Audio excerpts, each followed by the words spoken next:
Good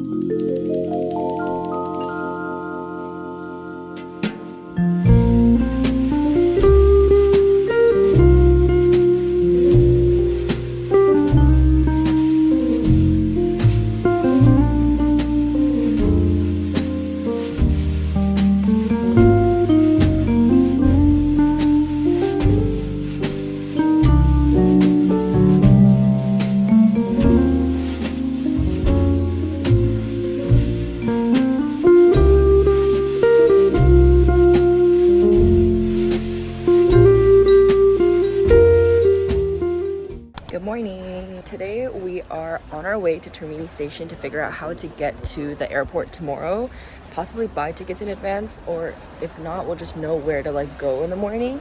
And then we're gonna go to Trevi Fountain and the Spanish Steps, and that's basically all that we have planned. And if my dad has any plans, we'll go where he wants to go. If not, I might just go try to find some thrift stores or some cute shops. It's the last full day here and I'm so sad to be leaving the good food and the coffee, but I'm very excited to go back to Paris because I genuinely have realized here that I love Paris, and I'm very happy to be able to say that because I have no regrets going to that city for exchange. And I mean, maybe I'll touch on it some other day. Very happy to be calling Paris my base, although I won't have many more days there, which is very sad.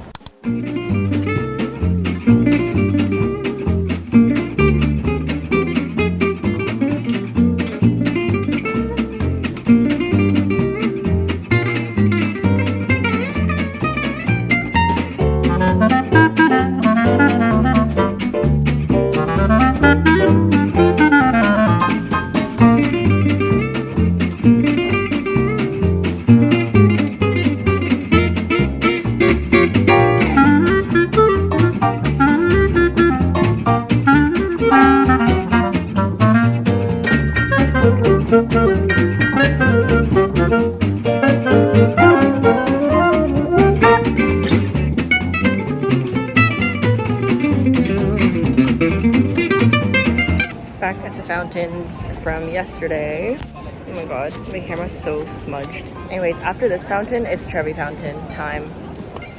Oh my fucking god, that pigeon really just flew above my head. I felt its wing.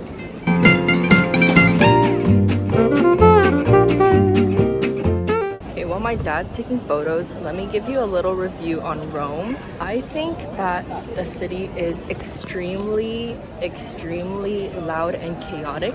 Not in a bad way per se, but it's a little bit stressful walking around, but also it's a very busy weekend though. My hotel receptionist said that this weekend was just randomly very busy for some reason. I think because the weather was nice. The weather wasn't super hot, so a lot of people just decided to flock in this weekend. My general overview is that people are not afraid to honk. People are equally impatient here as they are in Paris. There's a lot. Wow, I love being racially profiled and having it on video. Yeah, no, I'm not. South Korean? Okay, anyways. Wait, I can't believe I caught that on video, guys. This is what I mean. Every time I go anywhere, it's fucking racial profiling all the fucking time. No matter which city, even in Toronto, where was I?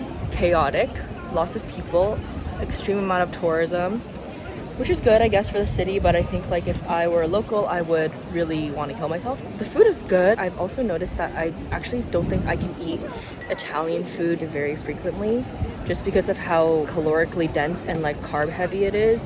I need some vegetables or something in my life, which I can probably find, but it's not very easy to do that given the options at the restaurants. So yeah, a lot of alcohol, a lot of pasta, a lot of pizza, just a lot of carbs, which is good once in a while. And also I'm not a huge gelato fan. I don't mean that in a oh my god blah. I just mean I'm not a huge fan of flavors triple Dutch chocolate blah blah blah, you know what I mean? I want my weird tangy tart flavors or mango. Those are the only ones that I care about. That's why I can't really be overdosing on gelato here, is because I don't actually want those flavors. Historically, obviously Rome is very significant. If I was a history junkie, I would love everything that I'm seeing. Although I think after coming here, I would like to be a history junkie so I could be more aware of what I'm looking at. But to be extremely brutally honest, I don't really know what I'm looking at half the time, which is why I need to learn. Anyways, there's a Neptune fountain in front of me, so I guess I'll show you guys Neptune and his little minions.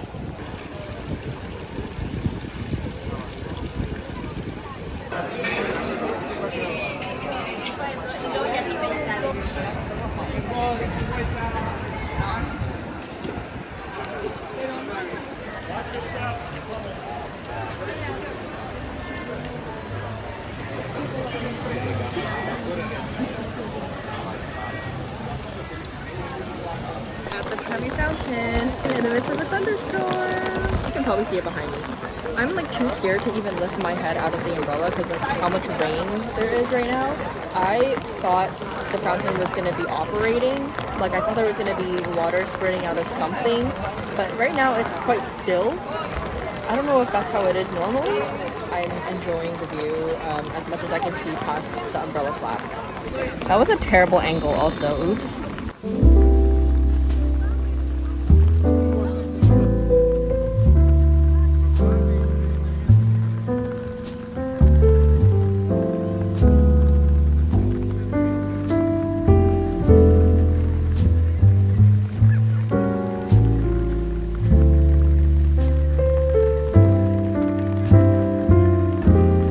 I built an umbrella contraption. Okay, it worked for like 5 seconds. I don't need to carry it now and I can vlog with 2 hands. I don't know when this fucking rain is gonna stop. Also, an unfortunate thing I just realized right now is that we didn't go into the Vatican Museum or the Sistine Chapel, which is where the creation of Adam is. I am so angry that we did not do that because I really wanted to see it and I didn't know it was there. So off topic, I am extremely stressed because the next 2 weeks are going to be insane. I can't give you a rundown because I think that would take 30 minutes, but I was texting Rohan about why I was stressed and I literally wrote an entire essay because of every single instance of why, or like what is making me stressed, and I'm surprised that written down there was so much. Also shout out to Rohan for helping me with my problems. There's a lot to be stressed about, also a lot to be grateful and happy about, which I need to remind myself of. So you know what would be an amazing thing to see in Rome is the Justin Bieber Vespa. I don't know where I would find one of those in the streets, but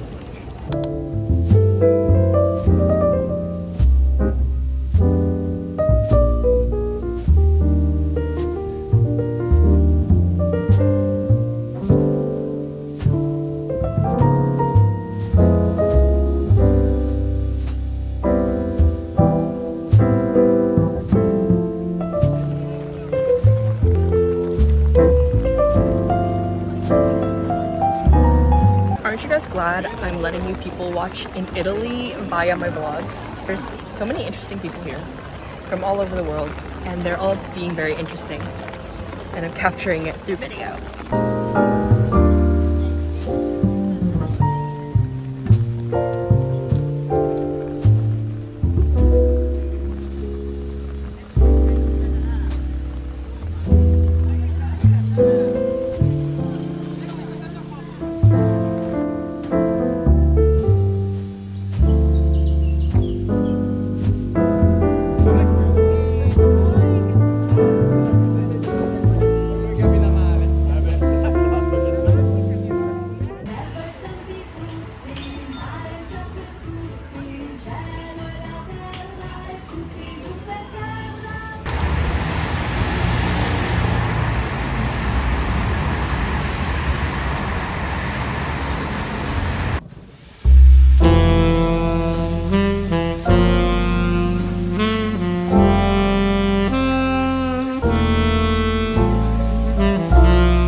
It started raining like a motherfucker and my pants and shoes are all muddy because I think the rain was like, sorry, the rain was like splashing onto my ankles, but it's fine. I forgot to mention that I finished Norwegian Wood, and I wanted to do a little review because this weather is reminding me of Murakami's depressive aura, I guess. Maybe I rushed through the book, but I don't completely understand why Norwegian Wood is his most popular novel. It was a page turner for sure, so let me just give it a 7 out of 10 because I think I'm a little bit too harsh with my rating sometimes. I don't understand why it was so popular and why it was what made his career like blast off, because there's so many better books by him, and I don't know if that's like a hot take. This one just seemed very one-dimensional. There wasn't a lot of backstory. There wasn't a lot of separate plots, which I guess could be a good thing, but it didn't really seem like there was a lot of dimension in the story. And of course, knowing Murakami, there's a lot of interesting, suspicious things happening in the book. I don't know. I'm just a little bit confuzzled. But overall, I would say still, if you're thinking of reading Norwegian Wood, I would still recommend it, like for sure. It's a pretty good novel. It's very easy to understand, very easy to get through. Also a really funny story, not that funny story. My dad was like, what are you reading? And then I told him, we realized that he's read like half the book before. So I was like, oh cool, like let's bond over Murakami. Weird thing to bond over with my dad. Wasn't expecting that one.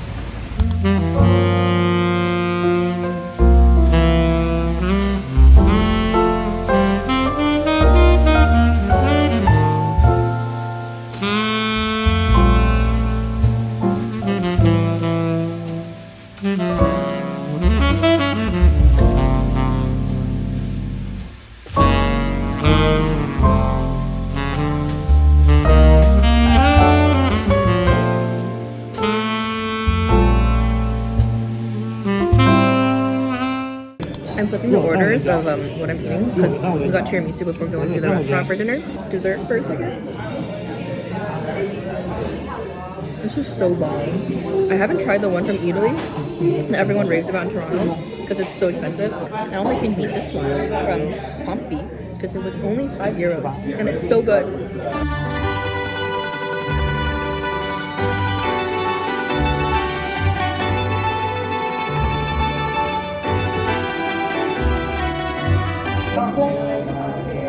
Absolutely living because the food here is so good. The caprese salad is probably the best caprese salad I've ever had in my life.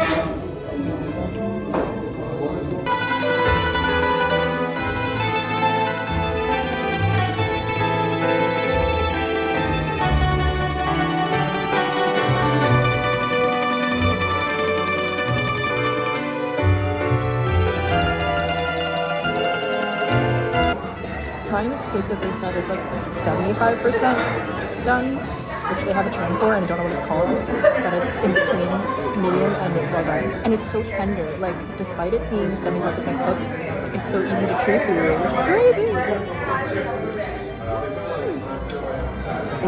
This restaurant is so good. Now I'm trying the rare. Can't really tell, but it's pretty rare. With radish. Radish with vinaigrette.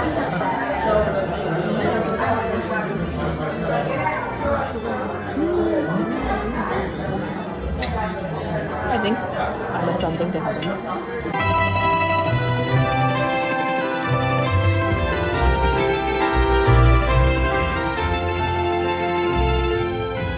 I just did a bit of shopping for makeup in, it's called OVS, but it's like probably a CVS, but Italian.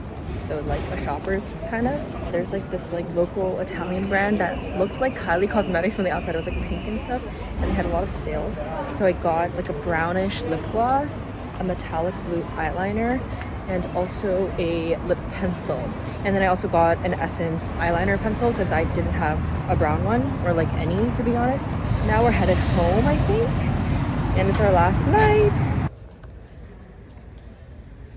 That was from the rain because all of the rain splashed onto the cobblestone, and then the mud from the park just splashed onto my shoes and my pants. But it's okay because we chose to go tactical wear today, so I can just probably easily wash it off and then blow dry it. And I just want to say The meal we just had is probably the best meal I've had in Italy.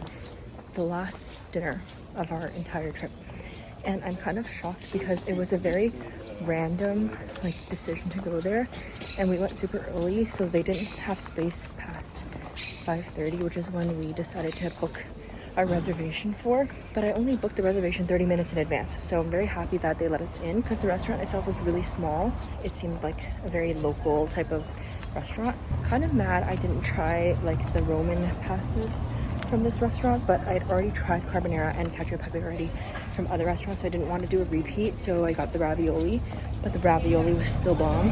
The steak was so damn good. Best steak I've ever had in my life. My dad said it tastes like fruit, and I was like, what the hell do you mean? But now I understand. It's because it was very juicy when you bite into it, and the texture was giving orange, but he said dragon fruit, and I agree with both. Did not even have to chew, and it was just coming off, and I was like, this is how a steak is supposed to taste.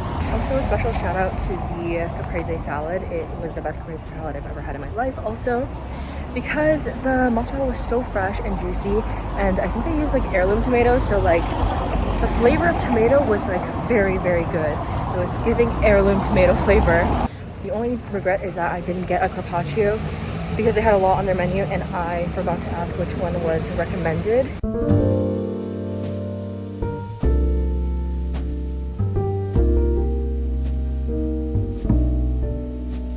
Guys, this white wine and this red wine are both 10%, and they're both $1.29 in cartons.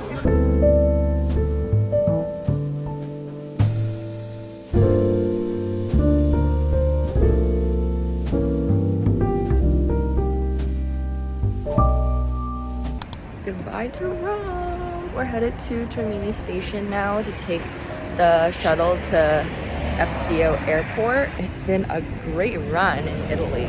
I'm gonna be back in a couple weeks, maybe a couple days. I don't know. We're going to Naples with Toes, so I'm excited for that. For now, we've seen quite a bit of Rome and Florence, and I'm very happy overall with the trip. I think it's really funny because I've been working for my work study prof for an entire school year now, from last November, I would say. And he was also my Italian studies teacher, which I took the summer of COVID. I learned a lot about Italian culture and did the cooking lesson, and then we learned about Dante. I had to recite Dante. I don't know, it was a very big fever dream, and I completely forgot that I even took the course. I just think it's quite a coincidence that I've been helping my prof coordinate this trip for all these students to come to Rome FCO airport and do their little abroad course in Italy, only to be here myself at FCO airport very soon. Also, guys, my phone is running out of storage, and I thought this was going to be a problem because I had 128 gigs, but I think it's all these little clips that I'm taking and not editing or transferring onto my laptop because I ain't got time for that.